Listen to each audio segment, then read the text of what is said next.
दरम्यान युवा शक्ती शांत बसणार नाही असं वक्तव्य वडेट्टीवार यांनी केलंय।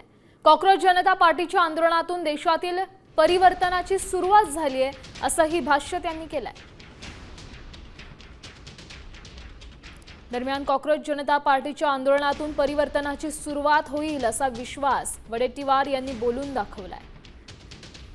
जे कॉक्रोच जनता पार्टीनं आंदोलन उभं केलं किंवा तरुण एकवटले आहेत, त्यामुळे आता युवा शक्ती शांत बसणार नाही।